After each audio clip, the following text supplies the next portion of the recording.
Today we'll be discussing about India and Nepal relations. It is an important part of international relation, and since India and Nepal has been in news, we need to cover this part specifically for means 2026. So first of all, we'll study about which states, union territories share border with Nepal. तो अगर हम ये देखेंगे, हमारे पास map है सामने. इसमें नेपाल उत्तर प्रदेश, बिहार, वेस्ट बंगाल और सिक्किम एंड उत्तराखंड के साथ बॉर्डर शेयर करता है. तो first of all will start with Uttarakhand, then Uttar Pradesh, फिर Bihar, West Bengal and Sikkim. So there is 1 2 3 4 5 5 states हैं. अब नेपाल न्यूज़ में क्यों था? तो Nepal was facing a phase of political unrest with Prime Minister KP Sharma Oil resigning amid widespread youth-led Generation Z demonstration. तो basically Nepal में क्या हो गया, एक पूरा पॉलिटिकल अनरेस्ट का माहौल हो गया. उसके जो प्राइम मिनिस्टर थे केपी शर्मा ऑयल, उन्होंने रिज़ाइन दे दिया. उन्होंने रिज़ाइन इसलिए दिया क्योंकि generation Z, that is a Gen Z generation, उन्होंने एक प्रोटेस्ट कर रखा था. उनका protest basically long standing concerns के कारण से था, जैसे कि वहाँ पे वाइड स्प्रेड करप्शन है, नेपोटिज्म है, अनएम्प्लॉयमेंट लेवल बहुत हाई है, इनइक्वालिटीज़ बढ़ती जा रही है. और उनका सबसे बड़ा कंप्लेन मतलब बेसिकली स्टार्ट इसलिए हुआ था क्योंकि सोशल मीडिया पे रेस्ट्रिक्शंस थे, और सोशल मीडिया रेस्ट्रिक्शंस जेन जी को रेस्ट्रिक्ट कर रहे थे अर्न करने में. ऑलरेडी अनएम्प्लॉयमेंट के कारण से वहाँ पे लिमिटेड रिसोर्सेज थे, लिमिटेड एम्प्लॉयमेंट अपॉर्चुनिटीज़ थी, और सोशल मीडिया एक मीडियम था जहाँ पे वो पहली बात तो अपने थॉट्स को वॉइस देते थे, और दूसरा उनके लिए एक अर्निंग का सोर्स भी था.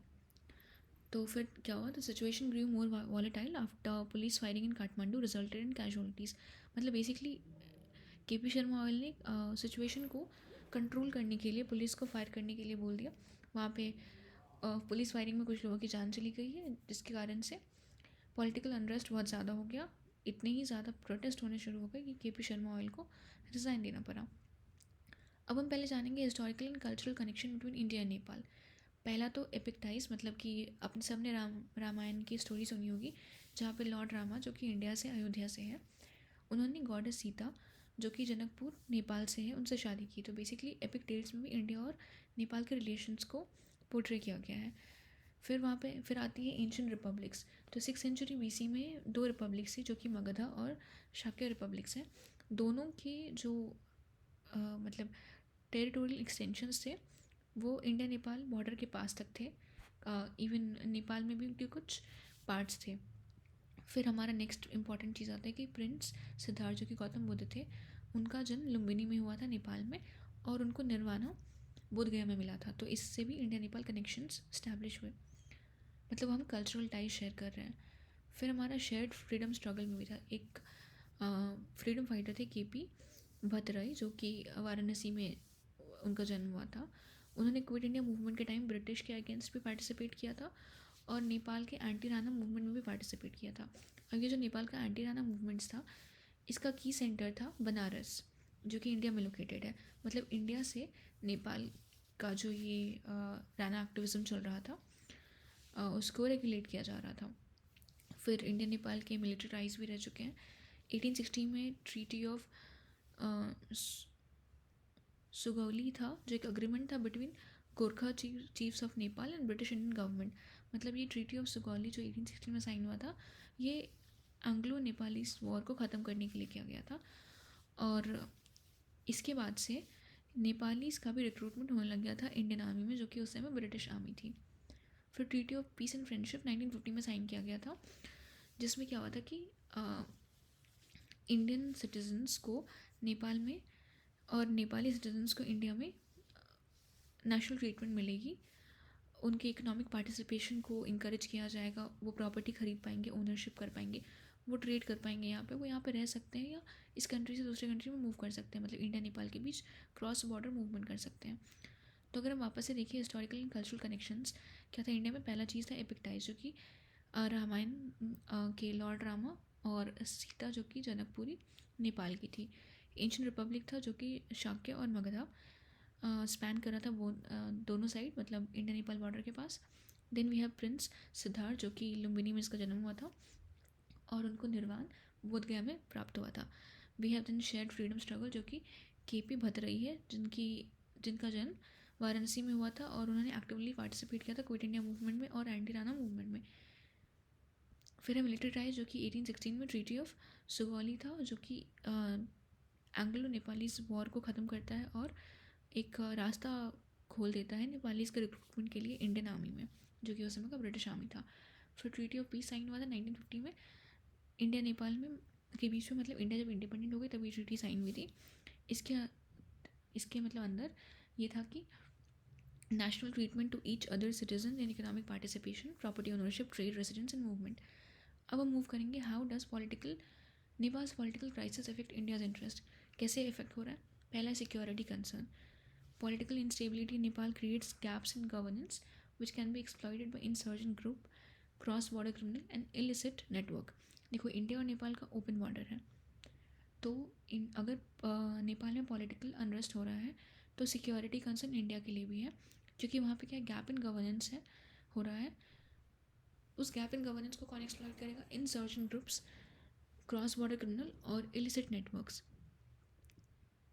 तो कोई भी अगर लॉ एंड ऑर्डर वैक्यूम होगा नेपाल में या फिर अनरेस्ट होगा, वो डायरेक्टली इंडिया की इंटरनल सिक्योरिटी को थ्रेटन करेगा और इससे cross border smuggling, trafficking, militant infiltration, ये सारी चीज़ें बढ़ जाएगी। मतलब इंसर्जेंट ग्रुप्स और क्रॉस बॉर्डर क्रिमिनल्स और इलिसिट नेटवर्क वाले इसको एक्सप्लॉइट करेंगे। Then we have economic impact. Economic impact में क्या है कि इंडिया इज़ नेपाल्स की ट्रेडिंग पार्टनर, मतलब इंडिया नेपाल का की ट्रेडिंग पार्टनर है। देखो, इंडिया के साथ नॉर्मली क्या होता है, वो यूएस के साथ ट्रेड कर रही होती है, चाइना के साथ ट्रेड कर रही होती है, तो वो ट्रेड डेफिसिट में चल रही होती है। लेकिन यहाँ पे जब वो नेपाल के साथ ट्रेड कर रही है तो ट्रेड सरप्लस में चल रही होती है, जो कि इंडिया के लिए गुड है, मतलब अच्छा है। क्योंकि देखो, इंडिया 7.32 बिलियन के गुड्स को एक्सपोर्ट करती है और सिर्फ 1.2 बिलियन डॉलर्स के गुड्स को इम्पोर्ट करती है। अब due to political crisis India's investment in supply chain in Nepal faces uncertainty, और ये जो इनस्टेबिलिटी क्रिएट हो रही है, इससे क्या होता है कि चाइना को इंडिया नेपाल के इस ट्रेडिंग पार्टनरशिप में घुसने का मौका मिल जाता है। फिर क्या, impact on development cooperation. India का high impact community development projects है नेपाल में, जिसके अंदर उन्होंने 573 प्रोजेक्ट्स है हेल्थ को लेके, एजुकेशन को लेके, इलेक्ट्रिफिकेशन को लेके, सैनिटेशन को लेके स्टार्ट किया हुआ है। तो वो प्रोजेक्ट क्या है? High impact community development projects. अब ये बहुत ही क्रूशियल रोल प्ले करता है बायलैटरल टाइज इंडिया और नेपाल के बीच में जो है उसको स्ट्रेंथन करने में, और इनके बीच पॉजिटिव रिलेशन को भी हेल्प करता है बनने में। पॉलिटिकल स्टेबिलिटी के कारण से क्या होगा, ये प्रोजेक्ट इम्प्लीमेंटेशन में प्रॉब्लम आएगी। अब इससे क्या होगा, एक स्पेस क्रिएट हो जाएगा कॉम्पिटिटर्स के लिए, जैसे कि चाइना अपना बेल्ट एंड रोड इनिशिएटिव्स के थ्रू इंडिया नेपाल के बीच घुसने की कोशिश करेगी और इंडिया का जो high impact community development project है वो हॉल्ट पे चला जाएगा। फिर halt of hydro power and energy cooperation. देखो, Nepal is central to India's plan for cross border electricity trade. India Nepal long term power agreement उन्होंने साइन किया है। ट्राईलैटरल एनर्जी ट्रेड भी उन्होंने साइन किया है, इंडिया नेपाल और बांग्लादेश साथ में। अब पॉलिटिकल इंस्टेबिलिटी से क्या होगा, या तो प्रोजेक्ट स्लो हो जाएगी या फिर मेजर हाइड्रो पावर प्रोजेक्ट्स वो डीरेल हो जाएगी। अभी हाइड्रो पावर प्रोजेक्ट कौन कौन से, जैसे कि अरुण 3 या फिर फुकोट, करनाली या फिर लोअर अरुण, मतलब ये बेसिक अरुण रिवर पे जो हाइड्रो पावर प्रोजेक्ट्स बन रही है उसको लेके है। अब इससे क्या होगा, इंडिया का जो अपना लॉन्ग टर्म गोल है कि उसको रीजनल एनर्जी हब बनना है, वो भी इफेक्ट हो रहा है। फिर disturbance to defence and security cooperation. अब देखो, disturbance to defence and security cooperation में क्या होगा कि इंडिया और नेपाल का स्ट्रॉन्ग मिलिट्री टाइज है, वो जॉइंट मिलिट्री प्रैक्टिसेस भी करते हैं, जैसे जॉइंट सूर्य किरण एक्सरसाइज। लेकिन पॉलिटिकल क्राइसिस के कारण से ये इंस्टीट्यूशनल कंटिन्यूटी जो है वो डिस्टर्ब हो जाएगी, डिफेंस एक्सचेंज डिस्टर्ब हो जाएगा, और ये राइवल्स या एक्सटर्नल एक्टर्स को फिर वापस से इंडिया चाइना, मतलब इंडिया नेपाल के बीच में घुसने का मौका दे देगी चाइना को। तो बेसिकली ये है कि नेपाल का जो पॉलिटिकल अनरेस्ट है is not an isolated episode, मतलब अकेले सिर्फ नेपाल को इफेक्ट नहीं कर रहा है, but a symptom of broader fragility that grips India's neighbourhood. मतलब देखो कि इंडिया को भी इफेक्ट पड़ रहा है नेपाल के पॉलिटिकल अनरेस्ट से।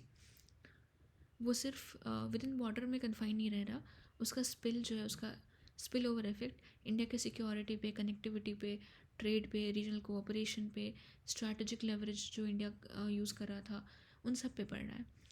So this is all about India Nepal relation. Thank you. Have a nice day.